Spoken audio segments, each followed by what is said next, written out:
Hi everyone.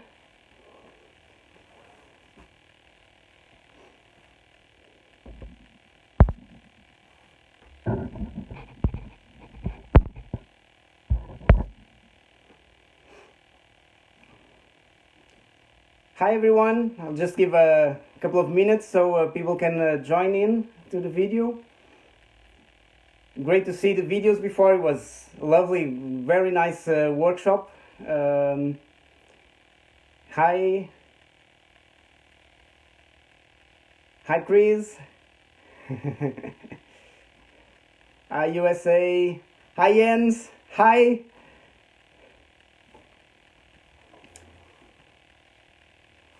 Hi Anna, my wife. Hi Louisa.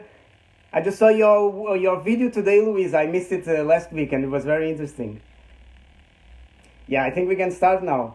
Hola. So my name is George. I'm Portuguese. I'm from Portugal, but I live in Denmark. I live in a small town called Maribo in the island of Lolland. It's in the south of Denmark, so it's very close to Germany.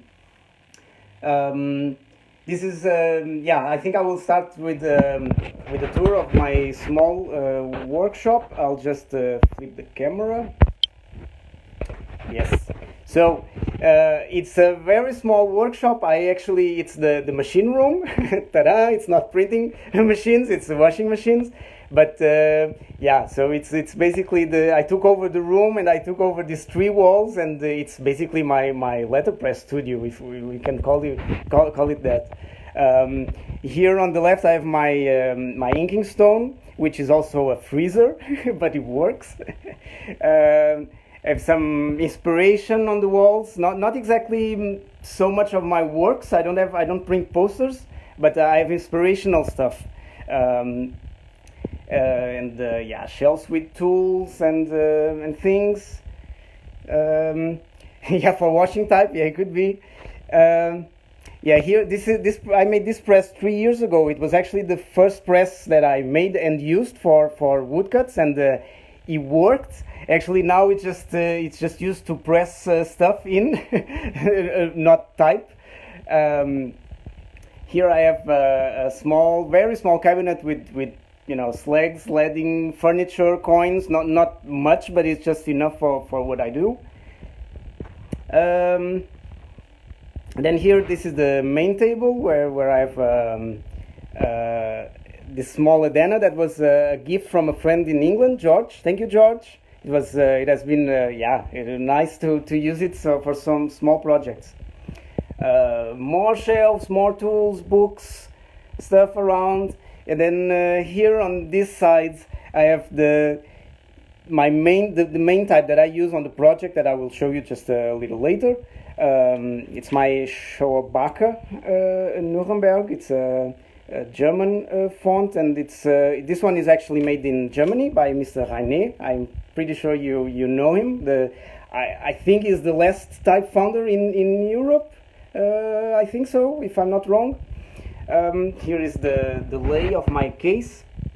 This is by the way, I think it's Danish. Jens can correct me. He is the expert. He is the Danish, the big Danish expert on all of this. But I think this is an old Danish. I got it in Denmark anyway, empty. And I designed the lay myself, so I didn't base in anything real. But that's what works for me, and it was very easy to memorize. Here on the side, I have also a Danish. It's also Danish. It's I think you can see Grafe. This was also Jens again. Tak Jens. He told me where this was from. So Grafe was a company in Copenhagen that did the letterpress stuff in the 60s. And this is actually the press that I'm using to printing the book that I'm making. I know some of you might faint right now that I'm using a proof press to print a real book, but hey, that's what I have for now. And the truth is that it works, and you can see here. This is the latest page that I printed. It's just drying. I think it's dry by now, and it was all printed. Actually, this is printed already on all the sides of the page. So of the folio, I mean. So and it's all by now. It's all printed here on the little Grafa, and this was actually also an offer from a friend, Tit, and it was her grandfather's. He used it. Well, what should I say next? This was actually one of the first things that I did and printed, and it was also printed here on the Grafa, on the proof press, and it's the original is from 1915. It's the cover of a magazine. And actually, this is the right size, so it was a big magazine with poetry and text from very famous Portuguese poets. And quite sure the Portuguese, if someone Portuguese is watching, they will recognize this. This is very recognizable. And I just love it. It's from 1915, and it's so modernist. It's just a number 2. It was the second number of the magazine. So, and I can show you the woodblock that I made for it. So it's just I used the Japanese plywood. It's the name Orfeo and then the number 2. And this was actually the first thing, if I remember correctly, that I did. I don't know, 3 years ago. Yeah, move on here to the table. I'm pretty sure many of you will recognize this book. This is my Bible. I use it a lot. I don't have any education in letterpress. I never had a master. I'm learning as I go, and I'm learning from watching all these videos, and from I'm learning. I'm still a rookie in these things. I made also this one with my logo, Prelo, that I have a print here that you can see. And I also love the grunge texture of wood type. In this case, well, it is wood. It's not type as in letters by letter. It is a complete woodcut, but I really love it. Well, I am involved in reenactment or living history, especially in 15th century. That is a very big part of my life. And so when I started all of this was always with the 15th century in mind. And what I want to show you is actually, this was the first prints that we've made. And when I say we've made, this one actually, it's not cut by me, but it was all cut by my wife, Anna. And I can show you the block. This block is here. This is a St. Christopher, and this one is actually, this is not an exact replica. We modified it a little bit, but it's one of the oldest, if not the oldest, woodblock print in Europe. Of course, I'm talking about Europe.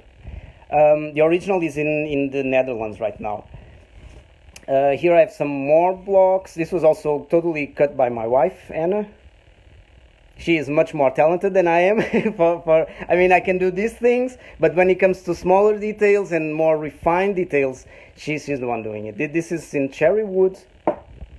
I have many different saints because, well, they are popular. They were very popular in the 15th century, and they are popular among reenactors.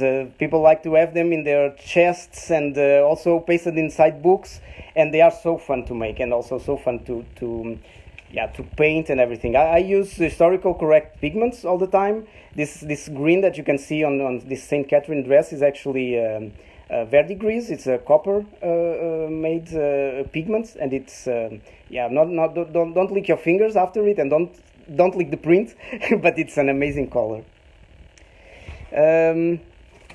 Moving on, I want to show you this. This is a deck of playing cards that we've made. I think it was already 4 years ago, and this was some hard work.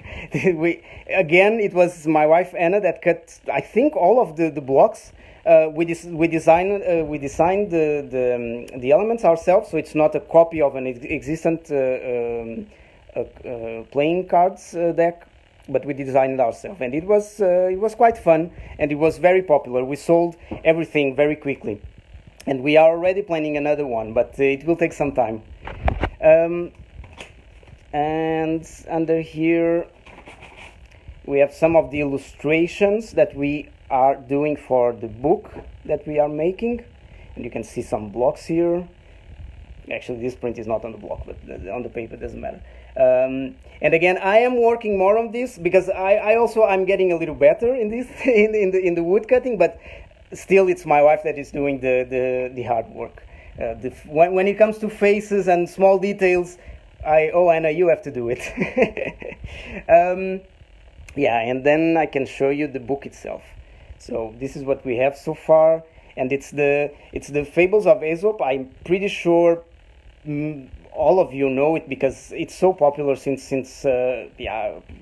from Aesop was ancient Greek, or he was a Greek in the ancient times. And these stories are well known for everyone, I suppose, in the entire world. So this was all handset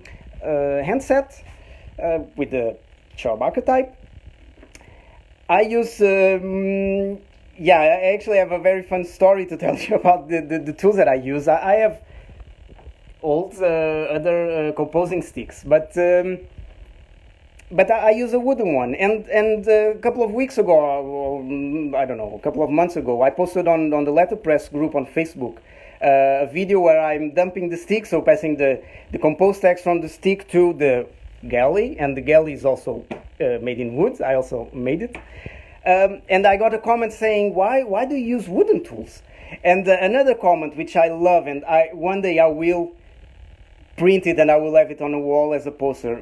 Someone commented saying, well, use tags like 15th century, so it's probably an exercise in historic. Now I'm missing the word. How is it? An exercise in historic obsolescence. And I laughed so hard because it is obsolete, composing stick in wood, but it works. So isn't that all letterpress a little bit historic obsolescence? But we're still using it, and it's still so fun to use. So it was very funny, and it was. I felt like that comment summed up basically my life, because this is the reenactment living history. The 15th century is a big part of my life, and yeah, then I suppose that I live in a historic obsolescence somewhat. I still use computers, and actually my daily job is very modern actually, and I work with modern printers, but I think you know what I mean. I actually no idea what the time is. I forgot to have a watch with me, but do you get to see your wife? Well, she is inside with our toddler. Maybe she can come out and wave hi. That would be totally fine. But here now, that's what I want to show you next. I don't have the printing press yet, because the printing press is still being made by a good friend, Ben Voltring. He's from the Netherlands, but he lives here in Denmark, just 20 minutes from here. And yesterday I went to his workshop and I begged him, please let me bring the spindle because I need to show something. And the spindle of the press is basically the heart of the press, right? Without the spindle you can do anything. And this was all hand carved by him. It's a double thread. So if you go here, you don't come up here, you come up here. It's a little confused. I don't know exactly how to explain it, but this is the real thing. I've made a plan for it back in November. This is not exactly how it will look in the end. There will be feet here, and yeah. This is my wife Anna and little Cecilia, our daughter.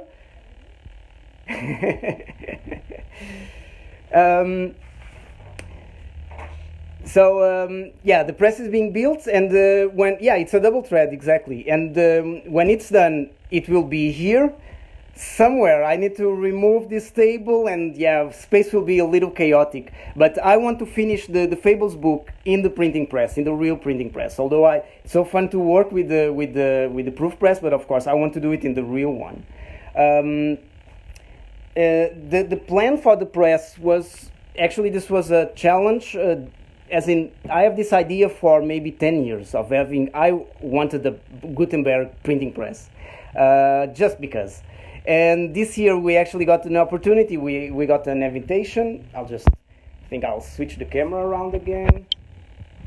I got an invitation for an event at the Medieval Center. It's an open air museum here very close to us, and actually the Medieval Center is the reason that we moved to Denmark. We are that crazy. So we were supposed to have a big event, and the printing press was going to have its debut there. We would have a completely working printing and also bookbinding workshop. But then Corona happened and everything got cancelled everywhere in this planet. But I decided why I should not cancel the building of the press. Why? Life goes on, and this year we can do the event, maybe next year, maybe in 2 years. So, of course, we are still doing the press, and this passion that I have for letterpress has been for so many years, but it was always a passion as an interest. Now it's something serious. Now it's something that I am using, and it's almost when I'm there and composing text, it's almost like meditation for me. I don't have that much patience for meditation, but that's pretty much meditation. I'm pretty sure some of you might know the feeling. I just want to show. This is how the book will look in the end. This is the bookbinding, and this is not made by me. It's made by Chris, German friend. Hi, Chris. I know you're watching, and she's a very talented bookbinder. And since the beginning, when I decided to go on with this project, I told Chris that it has to be her work in the end to bind the book. So this will be there will be two versions, one in parchment and one in leather. And I don't know which one I love the best, because I love the parchment also. It's very hard to decide. This first edition of the book is only 27 copies in German. The first edition is in German. And after that, I will make one in English. And the English will probably have a bigger run because, well, English is also more international language. Printing is a meditative art. I totally agree. Yeah, I don't know. I still don't know what time is it. Sorry, I completely lost track of time. Yeah, quality, not quantity. Totally right. Totally right. Yeah, and I think that's it. I don't have.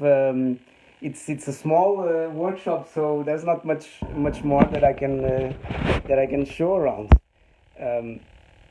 If someone can tell me the time, it would be great. And meanwhile, I'll just switch the camera again and. We'll just go here. I would like to show you actually this inking balls, and I am using right now. I am using the roll because it is much more practical. Also, in this case, I truly think that this is an historic obsolescence. But when it comes, I will use it. When it comes the time with the printing press, I will definitely use it. 17. Thank you. 16. Okay, I'm going down on time instead of up. Thank you. I'll show you this. This is, of course, just a modern print, but it's a page of Portuguese in Cunabo, and this one is here on the wall or on the shelf because this might be the next project. I really want to do something next. Are you printing one page at the time? Yes, I am. So the paper, I fold it. Yeah, I fold it, of course, in two, and I have this very, very professional timpan, and yeah, I use one page at a time. When I have the real wooden press, it is much bigger, and the platen is 32 by 26 centimeters, if I remember correctly. So then I can actually print open, and actually even probably 2 pages if I turn it to 2 pool. But that's something that I cannot answer yet. It's something that is still it's still being built, and hopefully in some weeks it will be done. I'm really looking forward to trying that. So I'll just go back here, turn the camera. Hi again. Yeah, I think that's it. Thank you so much for watching, and thank you so much to the organizers to organize this festival, because it's amazing. It's amazing to see the community. I honestly never expected that there was so many people in the world still working with this, and it's just lovely. It's super inspirational to see your workshops and to see your work.